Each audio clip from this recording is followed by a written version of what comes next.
अभी जो हमारा टॉपिक चल रहा है ASP.NET कोर MVC।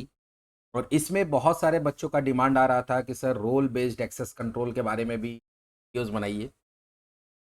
ये टॉपिक अभी हम शुरू करने वाले हैं और पहले बता देते हैं कि ये टॉपिक काफ़ी लंबा जाने वाला है, क्योंकि हम इसमें सिर्फ इंट्रोडक्शन नहीं बताएंगे और शॉर्टकट में नहीं बताएंगे। इसका एक प्रॉपर इम्प्लीमेंटेशन बताएंगे जिसमें रोल क्रिएट भी होगा, उसके बाद रोल को यूज़र को असाइन भी किया जाएगा, फिर यूज़र लॉगिन भी करेगा और लॉगिन करने के बाद उसके रोल के हिसाब से अलग अलग हम लोग काम असाइन करेंगे, वर्क असाइन करेंगे और रोल के अकॉर्डिंग वो किसी चीज़ को, कोई भी रिसोर्स को यूज़ कर पाएगा और किसी रिसोर्स को यूज़ नहीं कर पाएगा। मतलब रोल का जो मोटा मोटी कॉन्सेप्ट है वो अब पहले तो समझना होगा कि रोल बेस्ड एक्सेस कंट्रोल होता क्या है। जनरली किसी भी ऑर्गेनाइजेशन में अलग अलग डिपार्टमेंट्स होता है, अलग अलग हायरार्की होता है जिसमें अलग अलग लोग काम करते हैं। कोई जनरल मैनेजर है, सीईओ है, कोई मैनेजर है, एग्जीक्यूटिव है, क्लर्क है। और एक ऑर्गेनाइजेशन में अलग अलग काम होता है और वो जनरली उसके लिए एक ही एप्लीकेशन, चाहे वेब एप्लीकेशन है या नॉर्मल एप्लीकेशन है, एक ही एप्लीकेशन बनता है। लेकिन होता क्या है कि एक एप्लीकेशन के अंदर अगर सारा ऑप्शंस डायरेक्टली दे दिया जाएगा तो जो काम सीईओ कर सकता है वो काम एक एग्जीक्यूटिव भी कर सकता है, वो मैनेजर भी कर सकता है। तो वहां पे जरूरत पड़ता है कंट्रोल का कि ठीक है आपका एप्लीकेशन एक ही होगा, बट वहां पे क्या होगा कि आप अलग अलग जो उसके अंदर फंक्शनैलिटीज हैं उस पर कंट्रोल लगा सकते हैं और आप बता सकते हैं कि कौन सा जो फंक्शनैलिटी है उसको कौन यूज कर सकता है और कौन यूज नहीं कर सकता। इसे एक बैंक का एग्जांपल ले लो। तो बैंक में अगर आप जाते हैं तो वहां पे एक कैशियर होता है, वहां पे आपका सर्विस मैनेजर होता है, वहां पे आपका बैंक मैनेजर होता है। तो अगर आपको अकाउंट खुलवाना होता है तो आप सर्विस मैनेजर के पास जाते हैं, आपको ट्रांजेक्शन करना होता है तो आप कैशियर के पास जाते हैं, अगर आपको लोन वगैरह लेना है या और भी किसी तरह का काम ऐसा करना जो कि नीचे के लोग नहीं कर सकते उससे आपको बैंक मैनेजर से मिलना। तो वहां पे क्या है कि बैंक का एप्लीकेशन तो एक ही है, लेकिन जो काम सर्विस मैनेजर कर रहा है वो कैशियर नहीं कर पाएगा, जो काम कैशियर कर रहा है वो सर्विस मैनेजर नहीं कर पाएगा। लेकिन बैंक मैनेजर जो है वो या फिर जो तुम्हारा कैशियर है या जो तुम्हारा सर्विस मैनेजर है वो तुम्हारा मैनेजर वाला काम वो लोन इशू नहीं कर सकता। तो यहाँ पे क्या है कि अगर आपको पासबुक इशू कराना है, आपको केवाईसी कराना है, आपको अकाउंट ओपन करना है, आपको एटीएम इशू कराना, तो आप सर्विस मैनेजर के पास जाते हैं, तो वो काम सर्विस मैनेजर कर रहा है। अगर आपको ट्रांजेक्शन करना है तो आप कैशियर के पास जा रहे हैं। लेकिन जो तुम्हारा सर्विस मैनेजर है वो ट्रांजेक्शन नहीं कर सकता है, और जो तुम्हारा कैशियर है वो तुम्हारा अकाउंट ओपन नहीं कर सकता है, वो तुम्हारा केवाईसी नहीं कर सकता, तुम्हारा एटीएम इशू नहीं, वो तुम्हारा चेकबुक इशू नहीं कर सकता है। अगर किसी को लोन लेना है तो वो बैंक मैनेजर करेगा। तो जो तुम्हारा कैशियर है और सर्विस मैनेजर हो दोनों लोन इशू नहीं कर सकता, लोन को प्रोसेस नहीं कर सकता। लेकिन मैनेजर जो है वो लोन भी प्रोसेस कर सकता है, वो ट्रांजेक्शन भी कर सकता है, वो तुम्हारा अकाउंट भी ओपन कर सकता है, वो एटीएम इशू भी कर सकता है, वो केवाईसी भी कर सकता है, वो तुम्हारा पासबुक इशू भी कर सकता है, तो या वो तुम्हारा चेकबुक इशू भी कर सकता है। तो यहाँ पे क्या हुआ कि अलग अलग रोल को अलग अलग पावर दिया जाता है, अलग अलग फंक्शनैलिटी दिया जाता है, कौन क्या कर सकता है कौन क्या नहीं। तो उसी तरह से हर ऑर्गेनाइजेशन के अंदर एक हायरार्की होता है, हायरार्की में अलग अलग लोग होते हैं और अलग अलग लोग को अलग अलग काम करने का परमिशन होता है। तो वो कैसे हम लोग इंप्लीमेंट करेंगे, तो उसी काम के लिए यूज होता है role based access control. Role based access control क्या होता है, तो इसको शॉर्ट में आरबीएसी भी बोलते हैं। Is a security model that restrict system access based on predefined role within an organisation. कोई एक ऑर्गेनाइजेशन है तो वहाँ अलग अलग रोल। अभी स्कूल का एग्जांपल ले, अगर आप कोई स्कूल मैनेजमेंट सिस्टम बना रहे हैं तो वो डिपेंड करता है कि आप किस डोमेन का काम कर रहे हैं। अगर स्कूल का काम कर रहे हैं तो वहाँ पे हो सकता है कि एक प्रिंसिपल है, टीचर्स हैं, नॉर्मल जो आपका क्लर्कियल स्टाफ्स होते हैं वो हैं, तीन तरह के यूजर हैं, प्लस आपका स्टूडेंट है। तो वहां पे क्या हुआ, चार तरह का यूजर हो गया। अब चार तरह का यूजर हो गया तो सब अलग अलग तरह का काम कर सकता है। तो वहां पे आपको पहले रोल बनाना होता है, फिर आपको यूजर्स बनाना होता है, उसके बाद उस यूजर को रोल असाइन करना पड़ता है कि कौन सा यूजर किस रोल के अंदर आता है। और एक बार जब आपका रोल बन गया, यूजर बन गया, यूजर को रोल असाइन हो गया, तो उसके बाद आप क्या कर सकते हैं, जो रिसोर्सेज है, जो फंक्शनैलिटीज है, उस पर आप रिस्ट्रिक्शंस लगा सकते हैं कि अगर मान लो कि कोई एक पर्टिकुलर कंट्रोलर है तो वो कंट्रोलर को कौन कौन यूज कर सकता है, कौन यूज नहीं कर सकता है, या कंट्रोलर पुट में ही लगा के आप एक्शन मेथड पे लगा सकते हैं कि कौन सा एक्शन मेथड को कौन सा रोल यूज कर सकता है और कौन सा रोल यूज नहीं कर सकता। जो रोल यूज नहीं कर सकता है अगर वो ट्राई करता है यूज करने का तो वहां पे एक्सेस डिनाइड का मैसेज आ जाए, इस तरह का कुछ हो। तो यही सारा कुछ जो होता है इसी ये किसके अंदर आता है, रोल मैनेजमेंट में आता है। एक तो सिंपल सा होता है आइडेंटिटी की, ठीक है अगर आपका कोई रिसोर्स है तो अगर यूजर लॉगिन किया हुआ है तो यूज हो ना तो ना हो, तो वो एक अलग चीज हो गया, ठीक है। लेकिन आप चाहते कि नहीं लॉगिन किया है उसके बाद भी उसके रोल के हिसाब से उसको जो परमिशंस मिला हुआ है उसके हिसाब से किसी चीज को यूज कर पाए किसी यूज ना कर पाए, तो उसी चीज को हम लोग बोलते हैं role based access control system. चलो उसको कैसे करेंगे और भी थोड़ा डिटेल में थियोरेटिकली समझ लेते हैं। तो इसका मेन कंपोनेंट क्या होता है, तो पहला होता है role, a collection of permission that define what action can perform. जैसे एडमिन, मैनेजर, डेवलपर, एक कंपनी है वहां एडमिन है, मैनेजर है, डेवलपर है, तो वहां पे आपका रोल होता है कि भाई कौन किस रोल के अंदर है, उसी के हिसाब से उसको परमिशन होता है कि वो क्या काम कर सकता है और क्या काम नहीं कर सकता। दूसरा permission, the specified action that role can perform such as read, write, delete और एग्जीक्यूट। जैसे मान लो कि अभी हम बताए बैंक मैनेजर है तो लोन इशू कर सकता है, तो लोन वाला जो टेबल होगा उस पर रीड, राइट, डिलीट, एग्जीक्यूट कुछ भी कर सकता है। लेकिन जो तुम्हारा सर्विस मैनेजर है उससे तुम रोल लोन का इंक्वायरी कर सकते हो, तुम्हारा कोई लोन अकाउंट चल रहा है, सर मेरा कितना बचा हुआ है, मेरा ईएमआई कितना है, तो उसको रीड कर सकता है, ठीक है, बट उस पर राइट नहीं कर सकता है, उसको डिलीट नहीं कर सकता है। तो ये बहुत सारा अलग अलग परमिशंस होता है कि आप किस पे क्या करना देना चाहते हैं, किस पे क्या नहीं करने देना चाहते हैं। मान लो स्कूल है तो स्कूल में तुम चाहते हो कि भाई एक प्रिंसिपल होगा जो नया टीचर ऐड कर सकता है, नया क्लास ऐड कर सकता है, नया सेक्शन ऐड कर सकता है, प्लस वो अटेंडेंस भी ले, अटेंडेंस एंट्री भी कर सकता है, वो फी एंट्री भी कर सकता है, ठीक है। तो अलग अलग काम होता है। स्टूडेंट को क्लास एलोकेट कर सकता है। लेकिन मान लो तुम्हारे पास उसके नीचे टीचर, तो टीचर क्या कर सकता है, वो नया स्टूडेंट ऐड नहीं कर सकता है, वो नया टीचर ऐड नहीं कर सकता है, वो सिर्फ क्या कर सकता है, अटेंडेंस ऐड कर सकता है। अगर तुम्हारा स्टाफ है तो स्टाफ है तो वो क्या कर सकता है, तो वो तुम्हारा स्टूडेंट ऐड कर सकता है, वो फी ऐड कर सकता है, वो मार्क्स एंट्री कर सकता है। ये डिपेंड करता है। तो अगर मान लो प्रिंसिपल तो सारा कुछ कर रहा था, उसमें से कुछ काम टीचर कर पा रहा है, कुछ काम तुम्हारा कौन कर पा रहा है, स्टाफ कर पा रहा है, तो अलग अलग लेवल पे अलग अलग यूजर होगा, सब पे अलग अलग काम होगा। फिर रोल के बाद अगला चीज होता है user, individual who are assigned role based on their job functions. तो पहले रोल बनाएंगे, फिर यूजर बनेगा, और यूजर को क्या किया जाएगा, रोल असाइन किया जाएगा उसके काम के बेसिस पे। जैसे कौन प्रिंसिपल है, मान लो कौन स्टाफ है तो एक से ज्यादा स्टाफ हो सकता है, कौन टीचर एक से ज्यादा टीचर हो सकता है। और session, temporary assignment of role to a user allowing them to act within a permissions of that role. ऐसा भी हो सकता है कि परमानेंट रोल ला दिया जाए, जैसे कभी कभी होता है ना कि प्रिंसिपल छुट्टी पे चला गया, तो प्रिंसिपल छुट्टी पे चला गया तो किसी को क्या बना दिया गया, एक्टिंग प्रिंसिपल बना दिया गया, ठीक है, कि भाई चलो जब तक प्रिंसिपल नहीं है तो प्रिंसिपल का काम आप देखेंगे। तो एक पर्टिकुलर सेशन के लिए उसको परमिशन दिया जा सकता। तो वो बहुत सारा कुछ होता है, धीरे धीरे आगे करके देखते हैं हम लोग क्या क्या कर सकते हैं।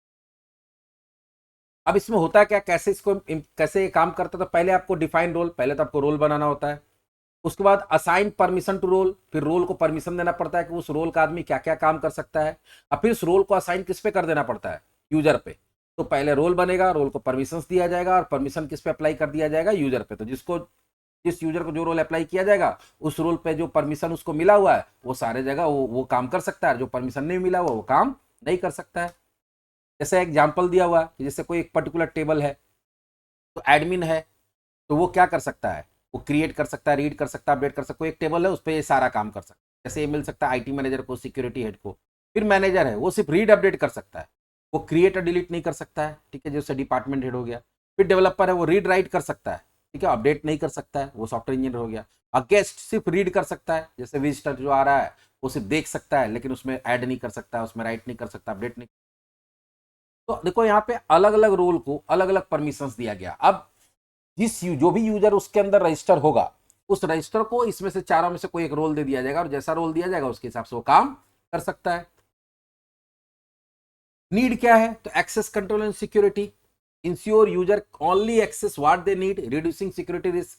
क्योंकि मान लो कि एक ऑर्गेनाइजेशन में अलग अलग लोग काम कर रहा है, तो जिसको जो काम दिया गया है उतना ही रिसोर्स पे उसको परमिशन दिया जाएगा, या उतना ही काम करने के लिए परमिशन दिया जाएगा, जिससे कि किसी भी तरह का सिक्योरिटी रिस्क नहीं रहता है कि मान लो कि किसी के दिमाग में कुछ आ गया गड़बड़ करने का, अब वो पता चला कि पूरा का पूरा डिटेल्स को डिलीट कर दिया, तो वहाँ पे क्या है कि अगर डिटेल डिलीट कर दिया तो बहुत बड़ा प्रॉब्लम हो सकता है, या गलत डेटा अपडेट कर दिया जिसकी उसको परमिशन नहीं है।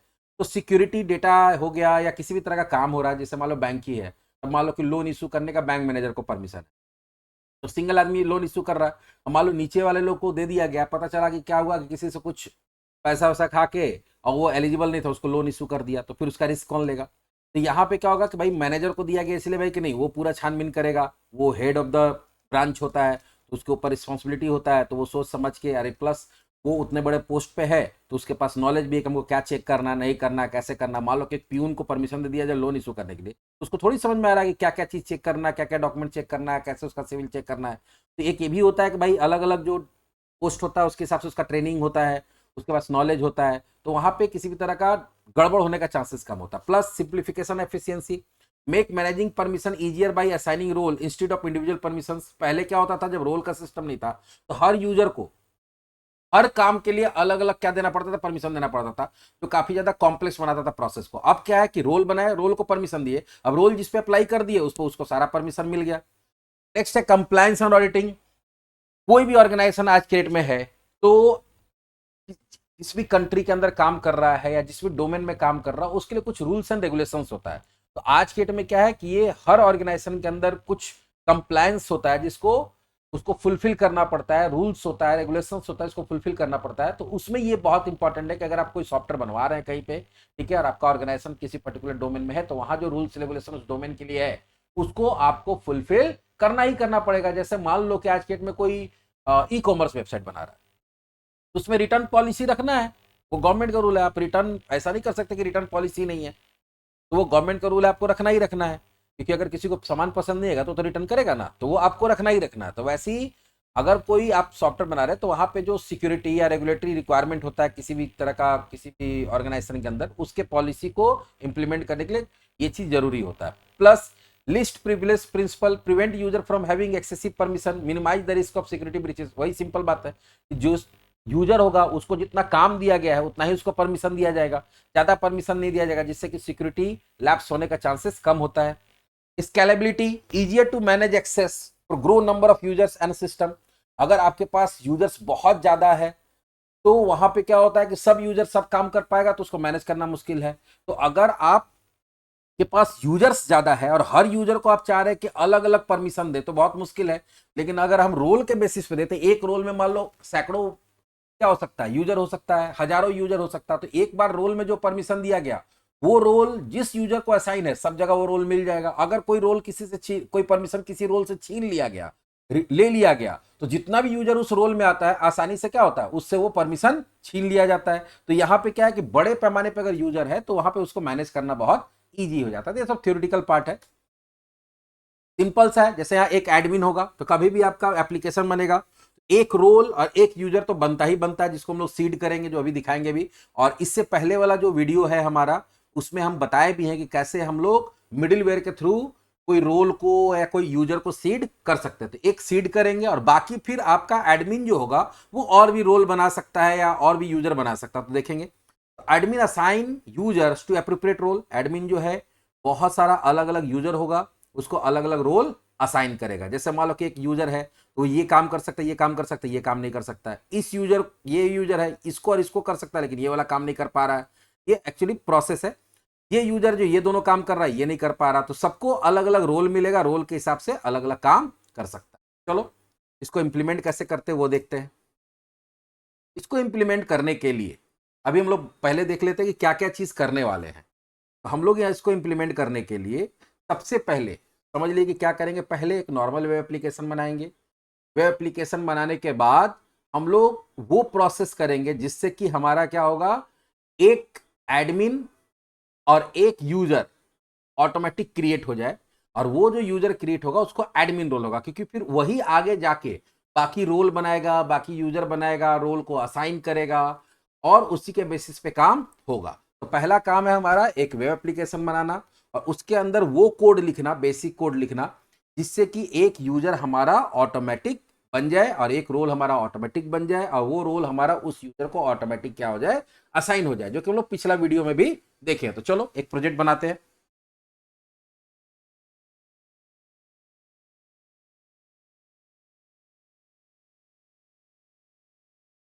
यहाँ पे हम लोग टेम्पलेट क्या लेंगे, ASP.NET Core वेब ऐप।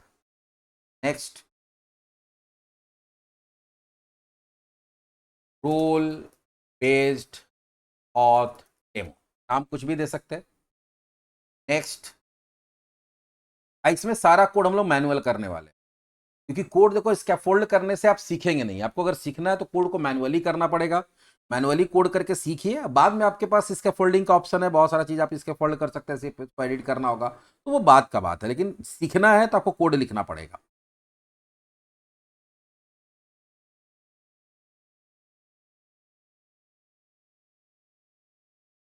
ये हमारा प्रोजेक्ट बन गया।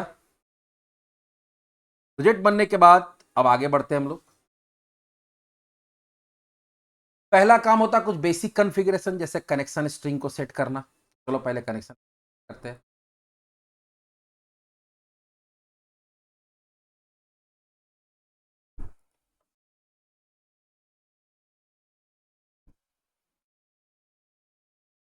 कनेक्शन स्ट्रिंग, उसके बाद कॉन str या किस कोई भी नाम दे सकते हैं।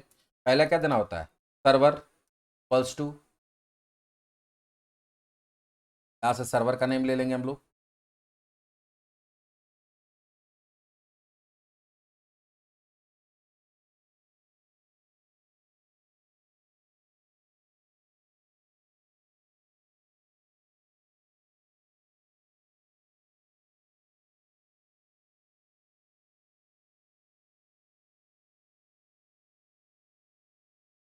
डेटाबेस, तो डेटाबेस इक्वल्स टू कोई भी डेटाबेस का नाम देते हैं, मान लो हम लोग देते हैं यहाँ पे छोटा कोन। डेटाबेस इक्वल्स टू यहाँ मान लो देते हैं role auth DB, role demo DB. उसके बाद क्योंकि हम लोग क्या करेंगे, विंडो बेस्ड ऑथेंटिकेशन करना है, तो ट्रस्टेड RUST, यहाँ पे हमेशा हमसे miss, connection equals to true, और trust server certificate equals to true कर देंगे।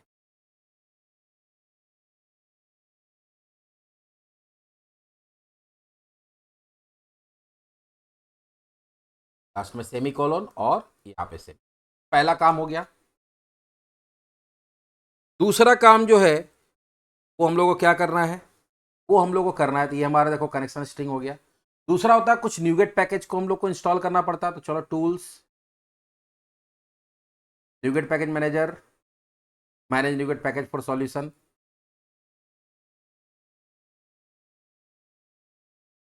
ब्राउज। पहला जो पैकेज होगा वो हमारा होगा Microsoft dot entity framework code dot SQL server.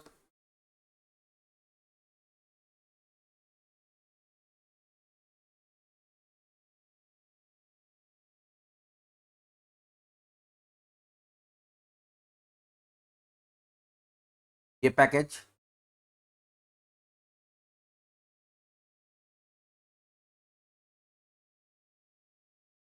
उसके बाद टूल्स और डिजाइन जनरली हम लोग लेते हैं। टूल्स आपको पता है, जो माइग्रेशन जनरेट करना, डेटाबेस अपडेट करना, उसके लिए जो क्लासेस होता है वो टूल्स के अंदर मिलता है।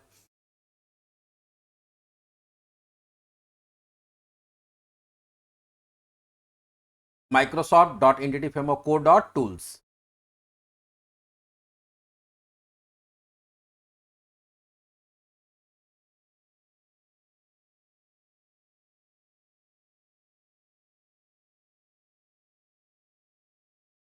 तीसरा डिजाइन, जो इसके फोल्डिंग वगैरह हम लोग करते हैं, उसके लिए जो आपको टूल्स जो भी रिसोर्स चाहिए वो इसके अंदर मिलता है, Microsoft dot entity framework code dot design. Last, क्योंकि आइडेंटिटी से रिलेटेड काम करना है, तो Microsoft dot S P dot NET, S P NET को core dot identity dot entity framework core, ये भी हमको डाउनलोड करना पड़ेगा।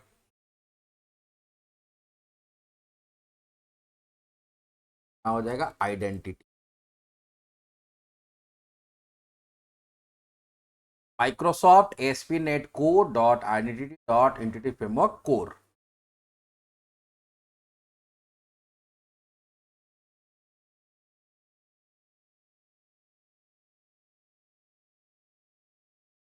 ये तीनों काम होने के बाद अब हम लोग एक मॉडल बनाएंगे यूजर्स के नाम से, क्योंकि आपका यूजर तो क्रिएट होगा।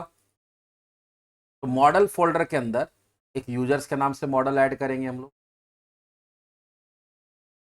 क्लास का नाम देते हैं यूजर्स डॉट, और करना कुछ नहीं है, हम लोग कुछ एडिशनल फील्ड नहीं चाहते, जो फील्ड रहना है पहले से वही चाहते हैं। बस यहाँ पे क्या कर देते हैं, वो आइडेंटिटी यूजर से इनहेरिट करा देते हैं। यहाँ पे एरर आ रहा है क्योंकि इसके लिए पैकेज क्या करना पड़ेगा, नेम स्पेस को इनहेरिट इंपोर्ट करना पड़ेगा। यहाँ पे क्लिक करके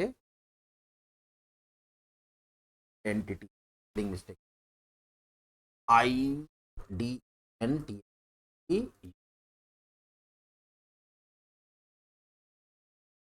ऐड कर लिए, इसको बताएगा नेम स्पेस को यूज करने के लिए, कर लिए, काम खत्म।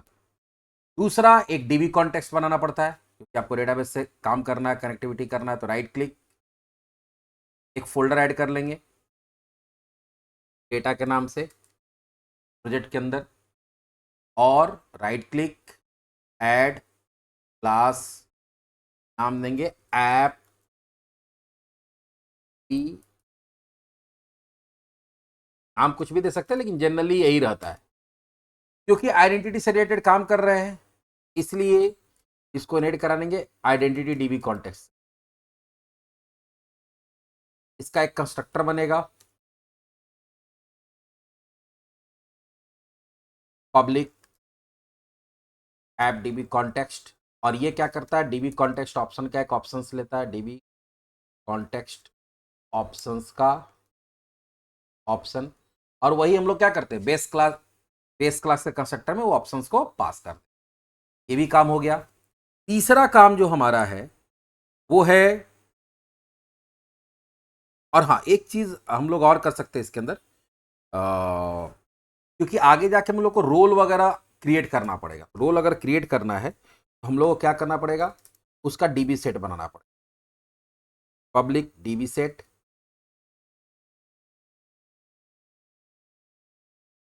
और ये यहां हो जाएगा। रोल के लिए कौन सा क्लास होता है, पहले पढ़ाए हुए हैं, आइडेंटिटी रोल। देखो रोल के लिए क्या होता है, कभी भी रोल पे काम करना है तो वहां पे आइडेंटिटी रोल, जैसे आइडेंटिटी यूजर नाम का क्लास होता है जो यूजर को रिप्रेजेंट करता है, उसी तरह से आइडेंटिटी रोल नाम का एक क्लास होता है जो तुम्हारा रोल को रिप्रेजेंट करता है। और यहाँ पे हम लोग नाम कुछ भी दे सकते हैं, रोल्स, और इसका गेटर सेटर बना देंगे क्योंकि ये प्रॉपर्टी है। टीबी सेट में जो भी होता है वो प्रॉपर्टी के फॉर्म में ऐड होता है, तो गेटर सेटर बना दिए। हाँ एरर क्यों, अच्छा ये तो क्लास के अंदर ही बनेगा ना।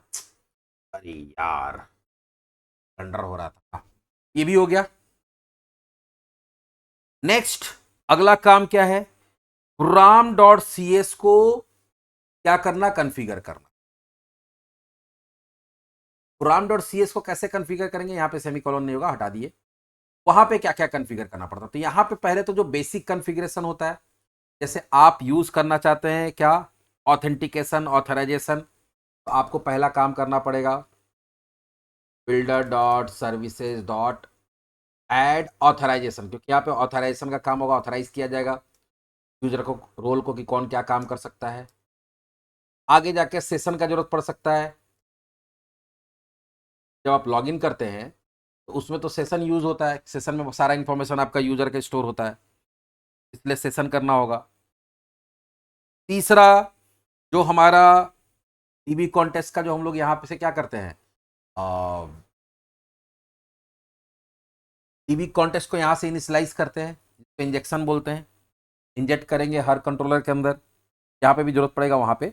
उसके लिए हम लोग क्या करते थे, builder dot services dot add DB context, और यहाँ पे हमारा डीबी कॉन्टेक्स्ट का नाम क्या है, ऐप डीबी कॉन्टेक्स्ट, तो जो वहाँ नाम दिए वही देना पड़ेगा यहाँ पे। फिर याद होगा यहाँ पे हम लोग क्या करते थे, यहाँ पे कुछ इन्फॉर्मेशन पास करते हैं, जैसे यहाँ पे हम लोग देते हैं बिल्डर डॉट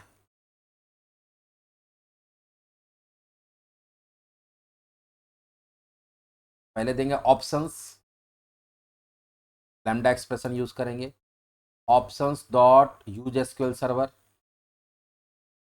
कि यहाँ पर हम लोग क्या करना पड़ेगा, कनेक्शन स्ट्रिंग पास करना पड़ेगा। कहाँ पे वो कनेक्ट करेगा, और कनेक्शन स्ट्रिंग हमारा कहाँ पे है, कनेक्शन स्ट्रिंग है हमारा कॉन्फ़िगरेशन फाइल में, builder dot configuration dot get connection string, और वहाँ कनेक्शन स्ट्रिंग का नाम क्या दिए थे, कौन या। ये हम लोग, अगर आप एंटिटी फ्रेमवर्क मेरा फॉलो करते हुए आए हैं, ये वाला काम हम लोग बहुत बार किए, ये लाइन लिखे हैं, भी किया गया, क्यों लिखना है, किस लिए लिखना है। नेक्स्ट, अब अगर आप आइडेंटिटी का काम करते हैं, तो आइडेंटिटी काम करने के लिए आइडेंटिटी को भी क्या करना पड़ता है, इंजेक्ट करना पड़ता है। उसके लिए करना पड़ता है बिल्डर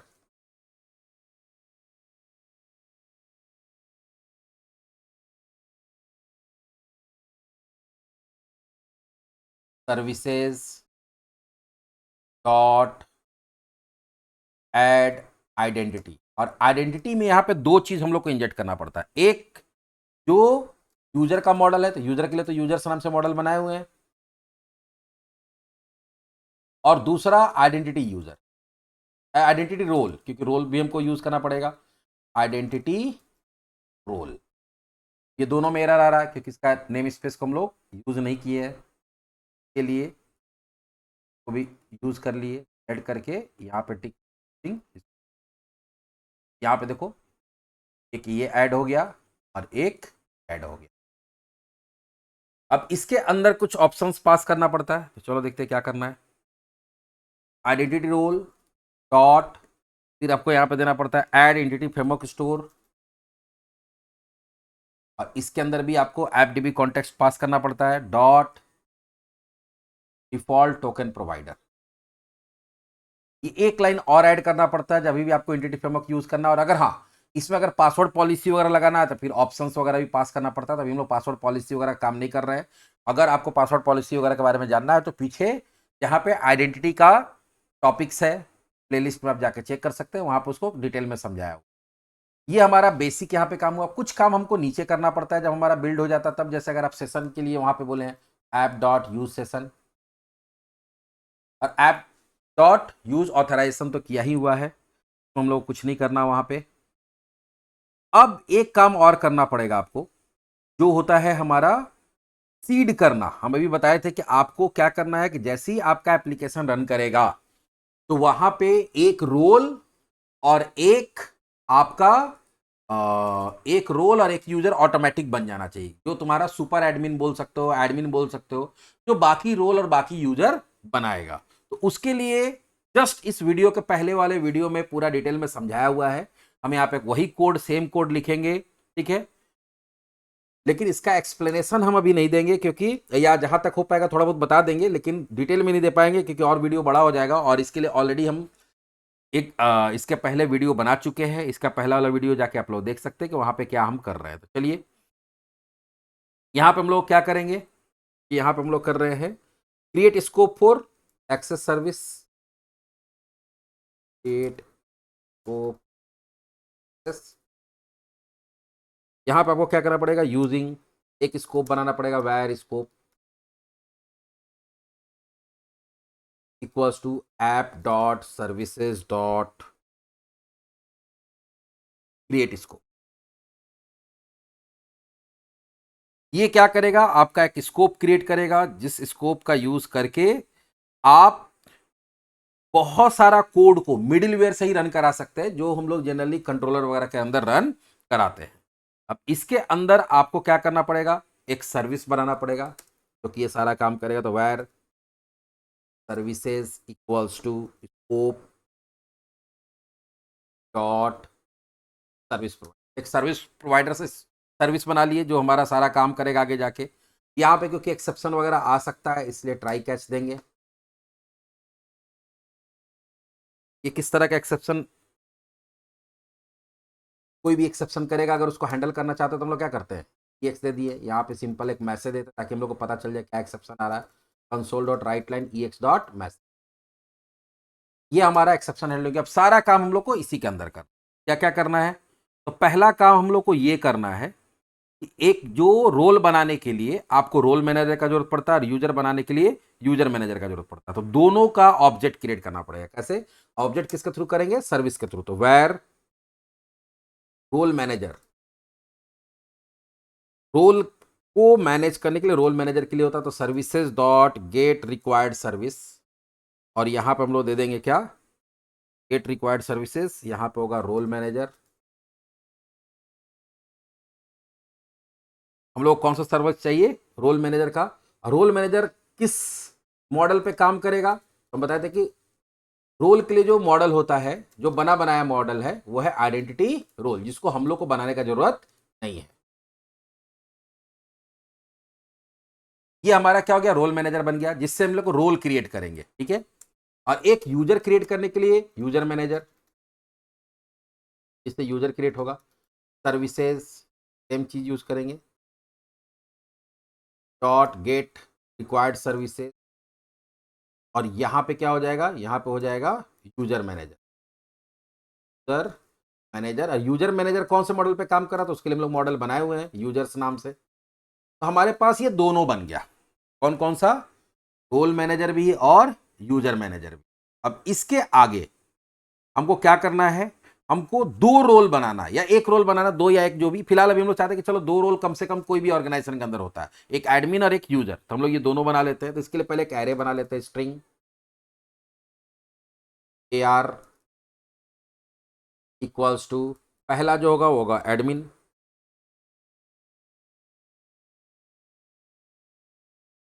और दूसरा यूजर जो बनेगा वो मेरा बनेगा यूजर के नाम से। उसके बाद क्योंकि यहाँ पे दो है तो दोनों बनाना है, तो दोनों बनाने के लिए हमको क्या करना पड़ेगा, एक लूप चलाना पड़ेगा, दो तीन चार जितना चाहे उतना बना सकते हैं। अगर हम यहाँ चाहे तो यूजर एडमिन, हम यहाँ चाहे तो स्टाफ, अगर तुमको पहले से पता कि इतना मिनिमम तुम्हारा रोल होगा ही होगा, तो तुम यहीं पे दे सकते हो, कोई दिक्कत नहीं है। For each var r in AR, R में क्या होगा, अब ये क्या होगा, ये लूप दो बार चलेगा, क्योंकि हमारे AR में क्या है, AR में दो वैल्यू है, तो लूप दो बार चलेगा। पहला बार में ये एडमिन को आर में स्टोर कर देगा, दूसरे में यूजर को। अब यहाँ पे हमको क्या चेक करना है, यहाँ पे हमको चेक करना है कि भाई ये मिडिलवेयर तो हर बार आएगा, क्योंकि आपको बताया गया था मिडिलवेयर के बारे में, जब भी कोई रिक्वेस्ट आता तो पहले मिडिलवेयर में जाता है, उसके बाद ही काम होता है, आगे जाता है। तो यहाँ पे क्या होगा कि मिडिलवेयर तो बार बार रन करेगा, तो बार बार रन करेगा तो हम कोई भी ऐसा कोड लिख देते हैं जो यहाँ पे डायरेक्टली रन करेगा, तो बार बार बनाने का कोशिश करेगा ना। तो हम लोग पहले ये चेक करेंगे कि वो रोल वहां पे एग्जिस्ट कर रहा है या नहीं कर रहा। अगर रोल वहां पे पहले से बना हुआ है तो दोबारा ना बने, इसके लिए क्या करेंगे, var role exist equals to, हम लोग चेक कैसे करते हैं, तो अवेट, जो रोल मैनेजर होता है वही आपका रोल टेबल को इसी के थ्रू मैनेज करता है। रोल मैनेजर डॉट, इसके पास फंक्शन होता है जिससे हम लोग चेक कर सकते हैं कि वो है कि नहीं है।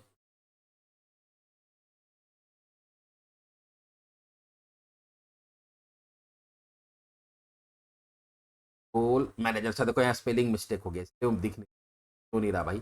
Role manager dot role exist async, देखो है ना यहाँ पे, ये ट्रू या फॉल्स रिटर्न करता है, और यहाँ आर पास कर दी। यहाँ पे जो एडमिन गया हुआ है आर में, पहला बार में, उसको यहाँ पे पास करेगा और चेक करेगा कि ये डेटाबेस में है कि नहीं। अगर डेटाबेस में है ये ट्रू रिटर्न करेगा, नहीं तो फॉल्स रिटर्न करेगा। तो यहाँ हम लोग चेक कर लेंगे कि if role exist equals to false, अगर फॉल्स है मतलब कि वहां नहीं है, और ट्रू है तो है। तो अगर फॉल्स है मतलब अगर वहां पे रोल नहीं है डेटाबेस में, तब हमको बनाना है।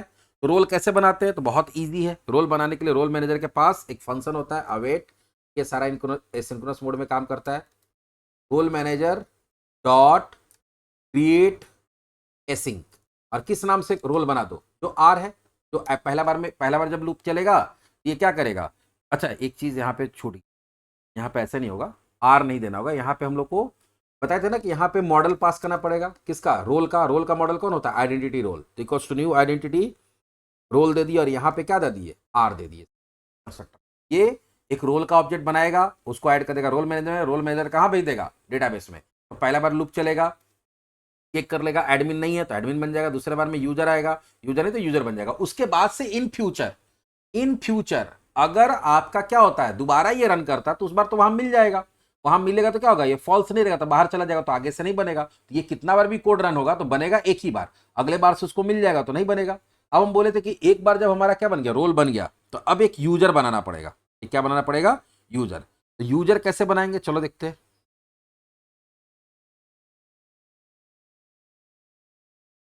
यूजर बनाने के लिए आपको यूजर का ईमेल आईडी चाहिए और यूजर का पासवर्ड चाहिए। तो वो दोनों चीज हम लोग स्टोर कर लेते हैं पहले।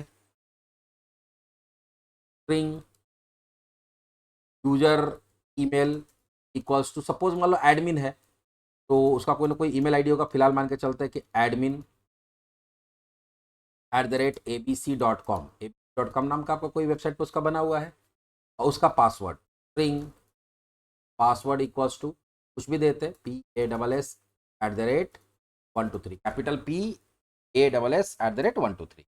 अब हमको चेक करना है, जैसे रोल बनाने से पहले चेक करना पड़ा कि वो रोल है कि नहीं है, तो यूजर बनाने से भी पहले भी तो चेक करना पड़ेगा, क्योंकि ये तो बार बार आपका रन करेगा। बार बार रन करेगा तो बार बार क्या होगा, अगर ये बार बार रन करेगा तो आपको बार बार ये बना देगा। तो यहाँ पे हमको पहले चेक करना पड़ेगा कि वो वहाँ एग्जिस्ट कर रहा है कि नहीं कर रहा। तो यहाँ पे भी तरीका वही सेम होगा, जैसे वहां पे सर्च किया वैसे यहाँ सर्च कर सकते हैं। Var user exist equals to await.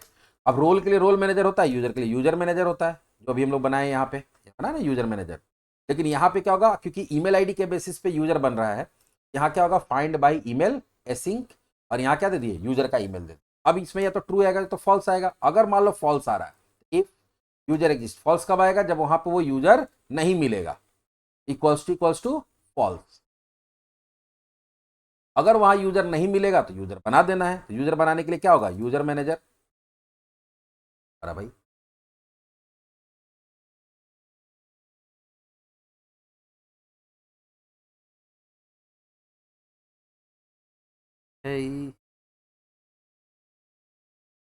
अच्छा एक मिनट, प्रॉब्लम क्या है कि जो फाइंड बाय ईमेल एसिंग करते हैं हम लोग, तो ये ट्रू फॉल्स रिटर्न ना करके ये क्या करता है कि अगर वो ईमेल मिल जाता है, उस यूजर का सारा इंफॉर्मेशन को निकाल के और उसको एज अ ऑब्जेक्ट, यूजर का जो ऑब्जेक्ट होता है as a user object return करता है। तो यहां पे अगर ईमेल जो डाले हैं, अगर उसका यूजर एग्जिस्ट कर रहा है, उसका ऑब्जेक्ट आएगा, और नहीं आएगा तो नल आएगा, क्योंकि ऑब्जेक्ट नहीं आता तो क्या आता, नल। यहाँ ट्रू फॉल्स नहीं आकर क्या आएगा, या तो ऑब्जेक्ट आएगा तो नल आएगा। ऑब्जेक्ट आएगा मतलब क्या हो गया कि अगर वहां पे यूजर है, यूजर का सारा इंफॉर्मेशन, यूजर्स नाम का जो मॉडल है उसमें क्या करेगा, उसका ऑब्जेक्ट क्रिएट करेगा, उसमें डालेगा और उसको रिटर्न कर देगा, और नहीं तो नल रिटर्न करेगा। तो यहाँ पे चेक करना पड़ेगा, if user exist equals to null. Null का मतलब है कि अगर नहीं मिला है तो, अगर नहीं मिला है तब यूजर बनाना है। तो यूजर बनाना है तो भाई यूजर का मॉडल बनाना पड़ेगा, यूजर मॉडल का ऑब्जेक्ट बनाना पड़ेगा। यहां पर हम लोग क्या करेंगे, यूजर, यूजर्स नाम का था ना हमारे पास, यूजर्स का new user equals to new users, और यहीं पर हम लोग वैल्यू डाल देंगे उसका। वैल्यू में हमको मिनिमम दो तीन चीज डालना पड़ेगा। पहला चीज जो डालना पड़ेगा वो डालना पड़ेगा ईमेल, यूजर का नाम, ईमेल आईडी और पासवर्ड थी। तो यूजर का नाम हमारा क्या है, यहाँ पे देंगे name, user name equals to वही ईमेल आईडी ही जाएगा तुम्हारा। तो ईमेल आईडी तुम्हारा क्या है, पर मैं किस नाम से इसको स्टोर किए थे, यूजर ईमेल का, यूजर ईमेल। उसके बाद ईमेल आईडी में भी वही जाएगा, यूजर ईमेल, यहाँ पे email equals to user email ही जाएगा। अब पासवर्ड एस इक्वल्स टू, यहाँ पे क्या चला जाएगा, या पासवर्ड हैश बाद में डालेंगे जब हम लोग बनाएंगे तब। यहाँ पे अभी फिलहाल हो जाएगा confirmed, email confirmed. Email confirmed में क्या कर देंगे, ट्रू। ये इसलिए किया जाता है कि बाद में आपको ईमेल को कंफर्म करने के लिए लॉक ना करे। होता क्या कि बाय डिफॉल्ट यूजर जब क्रिएट होता है तो वो लॉक्ड रहता है। लॉक्ड रहने का मतलब क्या हो गया कि फिर उसको ईमेल आईडी पे उसका ईमेल जाता है और उसको क्या करना पड़ता है, उसको जाके कंफर्म करना पड़ता है वहां पे लिंक को। लेकिन यहाँ पे वो नहीं चाहते, हम चाहते यूजर बने और ऑटोमेटिक वो एक्टिव हो जाए। तो ईमेल कंफर्म कर दिए। ये होने के बाद अब हम लोग क्या करेंगे, यूजर मैनेजर के थ्रू यूजर बनाएंगे। User manager dot create async होता है, क्रिएट एसिंक, और ये पहले लेता है यूजर क्लास का ऑब्जेक्ट, तो वहां क्या न्यू यूजर, और दूसरा लेता है पासवर्ड। दूसरा क्या ले लेता है, पासवर्ड। तो पासवर्ड हमारा किस में था, पासवर्ड नाम के वेरिएबल में था। दोनों दे दिए कि भाई इस तरह से हमारा क्या हो जाएगा, अगर मेरा यूजर एग्जिस्ट नहीं कर रहा तो यूजर ही बन जाएगा। लेकिन चलो अब यहाँ पे हमारा क्या बन गया, ये मेरा दो ठो रोल बना दिया, ये मेरा यूजर नहीं था तो यूजर बना दिया। लेकिन यूजर को आपको क्या करना है, रोल भी तो असाइन करना है, क्योंकि हम बोले कि जो शुरू में यूजर बनेगा वो यूजर हमारा क्या होगा, वो यूजर हमारा एडमिन यूजर होगा। तो ये जब भी क्रिएट एसिंग करते हैं, ये क्योंकि एसिंग कर रहे थे, यहाँ अवेट लिखना होगा, और ये हमको एक स्टेटस कोड रिटर्न करता है, इसे वैर रिजल्ट, ये हमको रिजल्ट देगा। रिजल्ट क्या देगा, या तो सक्सीड या तो नॉट सक्सीड। तो हम लोग यहाँ चेक कर लेंगे, अगर सक्सीड है रिजल्ट डॉट सक्सीड, मतलब अगर यूजर सक्सेसफुली बन गया तो ये सक्सीड देता है। अगर यहाँ पे यूजर सक्सेसफुली बन गया तो इसमें सक्सीड कोड आएगा। तो चलो, सक्सीड मतलब होगा कि मेरा यूजर बन गया। यूजर बन गया तब उसको रोल असाइन करना है। रोल कैसे असाइन करते हैं, तो बहुत यूज ईजी है। अवेट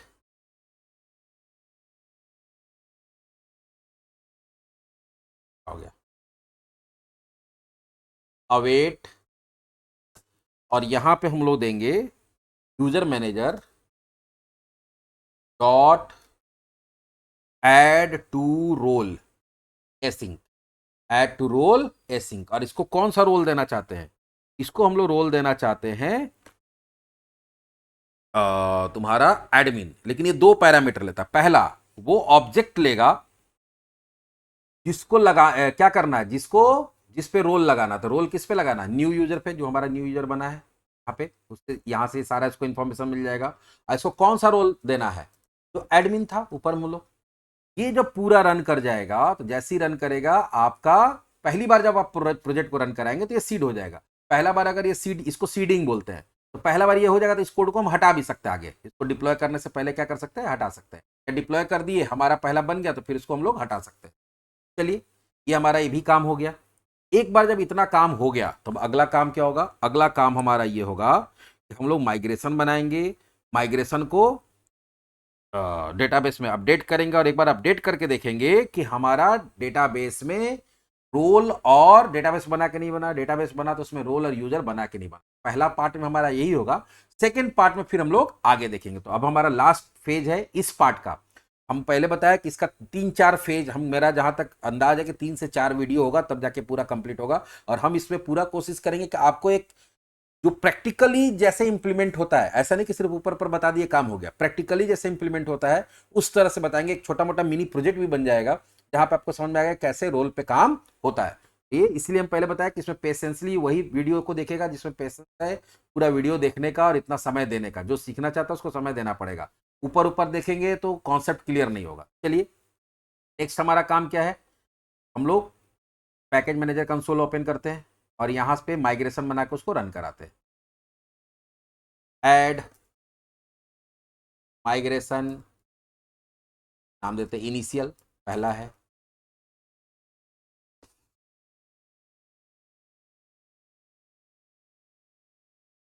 माइग्रेशन बन गया, अब इसको अपडेट कर देंगे। अपडेट डेटाबेस,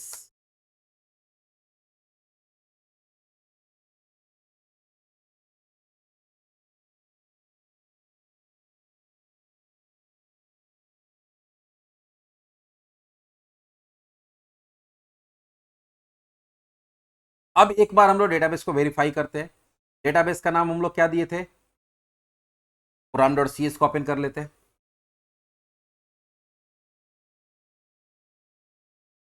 puram.cs नहीं, सॉरी, appsetting.js। डेटाबेस का नाम है रोल ऑथ डेमो डीबी। पहले चलो, लॉगिन तो किया ही हुआ है, क्या देखते हैं, रोल ऑथ डेमो डीबी बना कि नहीं बना।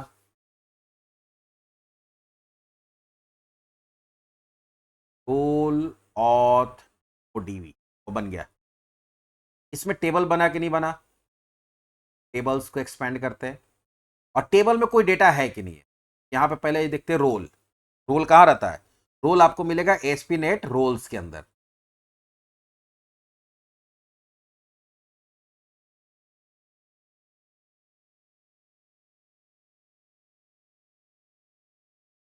अभी जो ये वीडियो देख रहे होंगे और जो पिछला वीडियो देखे होंगे, दोनों लगभग सेम है।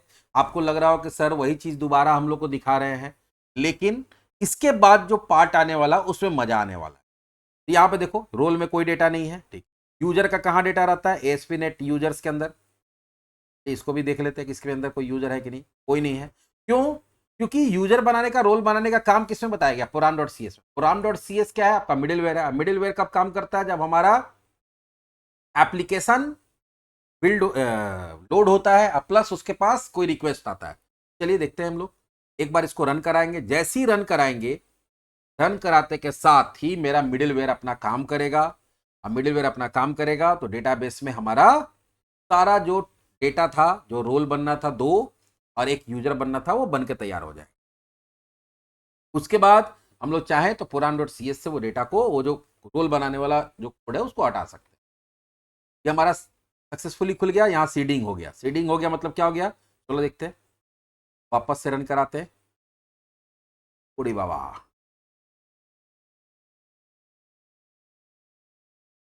ये तो मेरा बन गया, रोल बन गया है, यूजर नहीं बना।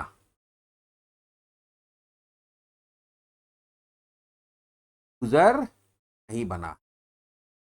नहीं बना तो चलो देखते क्यों नहीं बना। कहीं ना कहीं कुछ ना कुछ एक्सेप्शन एरर कहीं ना कुछ तो दिखेगा कहीं ना कहीं। यूजर नहीं बनने का रीजन क्या है भाई?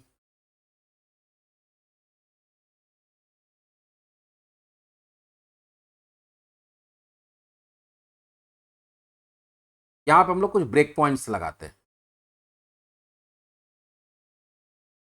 और देखते हैं क्या प्रॉब्लम है।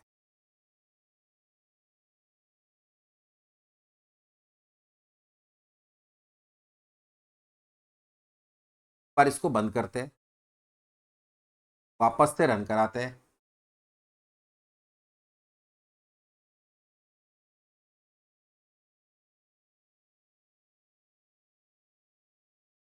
देखो यहां तक आया। अब हम लोग उसको आगे बढ़ाते हैं। ये डायरेक्टली खुल गया, मतलब यहीं पे कोई प्रॉब्लम हो रहा है। इसी लाइन में वो सर्च नहीं कर पा रहा है, इसका मतलब देखते कुछ गड़बड़ हम भी लोग से हुआ होगा। पैर यूजर एग्जिस्ट हुआ है।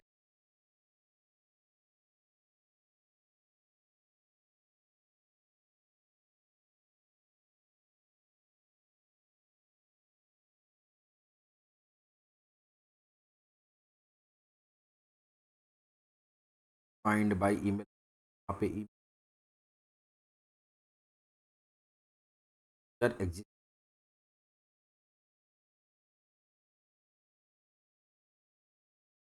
अगर नल है तो अंदर आएगा, तो उसको नहीं मिल, नल तो मिलना चाहिए।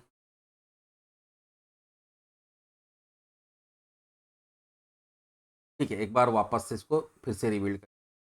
एक्चुअली आ क्या रहा है,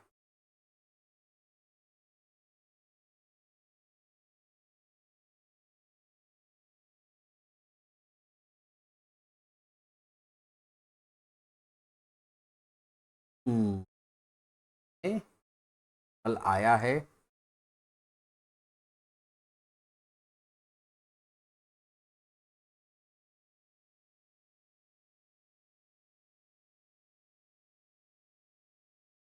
कोई एक्सेप्शन आ रहा कुछ, क्या एक्सेप्शन आ रहा देखने दो।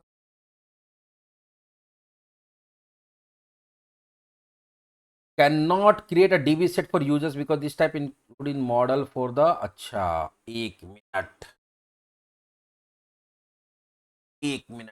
यहाँ पे हम लोग को एक और काम करना पड़ेगा, जो हमारा ऐप डीबी कॉन्टेक्स्ट है, जहां पे हम लोग डीबी सेट ऐड किए हैं, किसके लिए, पब्लिक डीबी सेट, और यहाँ पे आपको देना पड़ेगा users.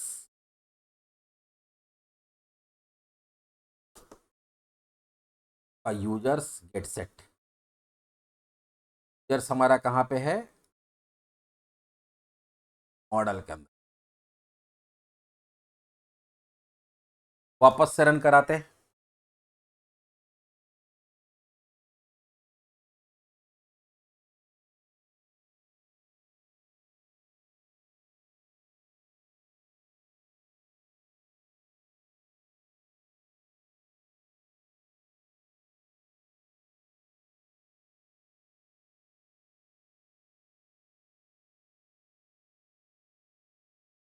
Invalid column name discriminator. अब देखो प्रॉब्लम क्या हुआ, हुआ क्या था कि यहाँ पे हम लोग डीबी सेट डाले नहीं।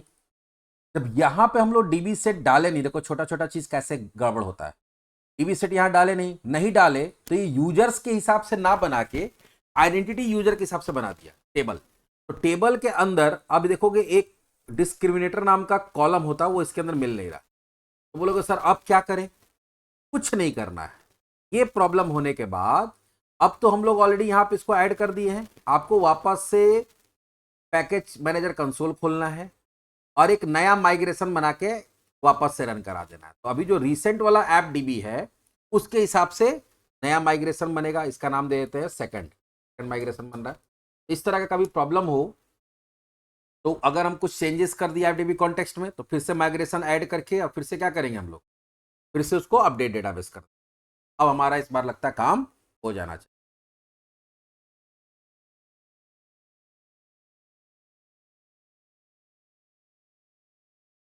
ठीक है, वापस से रन कराते हैं।